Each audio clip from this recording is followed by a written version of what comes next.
Hi, my dear beautiful people in the world. Good morning. ஆ அன்பானவர்களே, பிரியமானவர்களே, உலக மக்களே, வணக்கம்.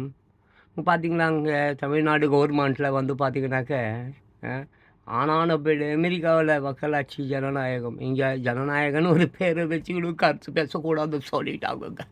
கருத்து பேசக்கூடாது.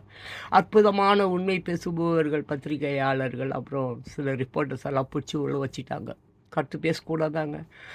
ஃபாரினில் வந்து மொத்தம் இந்த ரீல்ஸ், இந்த ஷார்ட்ஸ், இந்த மாதிரி உலக மக்கள் போடுற அந்த கருத்துக்கள் இருக்குது பார்த்தீங்களா, அந்த கருத்துக்களை கவனித்து அனலைஸ் பண்ணி அந்த கருத்துக்கள் சரியானதா சரியில்லையா, இதை என்ன செய்ய வேண்டும், எப்படி மாற்ற வேண்டும், மக்களுக்காக எப்படி ஆட்சி அமைக்க வேண்டும், மக்களுக்காக எப்படி வாழ்ந்து வேண்டும் என்று வாழ்ந்து கொண்டு இருக்கிறார்கள். நீங்கள் மக்களை வைத்து பிணத்தை வைத்து அரசியல் பண்ணுறாங்கங்க. ஏங்க அந்த கரூரில் இந்த 41 ஆவிகள் இருக்குது இல்லைங்களாங்க, நாங்கள் இருந்து போனாங்களே, அவங்க வந்து அப்படியே அழுகுற மாதிரி புலம்புற மாதிரி அந்த கரூர் மக்கள்கிட்ட எல்லா ஊர்லேயும் அக்கம் பக்கத்தில் ஏதாவதுனா கண்டுக்காமல் போயிடுவாங்க.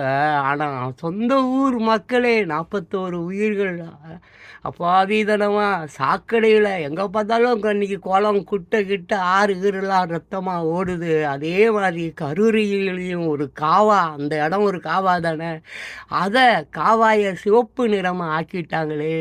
கரூர் மக்களே, நீங்கள் கேள்வி கேட்க மாட்டீங்களா, நியாயம் கேட்க மாட்டீங்களா, இப்படியே தான் வாழ போகிறீங்களா, கடைசி வரைக்கும் குவார்டர் பிரியாணியை வாங்கி தின்னுட்டு இந்த நாட்டை அழிக்க போகிறீங்களான்னு சொல்லிட்டு அந்த ஆவிகள் பேசுகிற மாதிரி ராத்திரி ஒரு கனவு நான் கண்டேன்.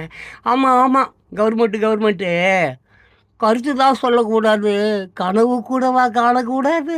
கனவு எனக்கும் வரும், உனக்கும் வருங்க. கனவெல்லாம் நீ தடுக்க முடியாது. ஜெயிலில் பிடிச்சி போட்டாலும் கனவு வருங்க. போயிட்டு வரட்டுங்களா?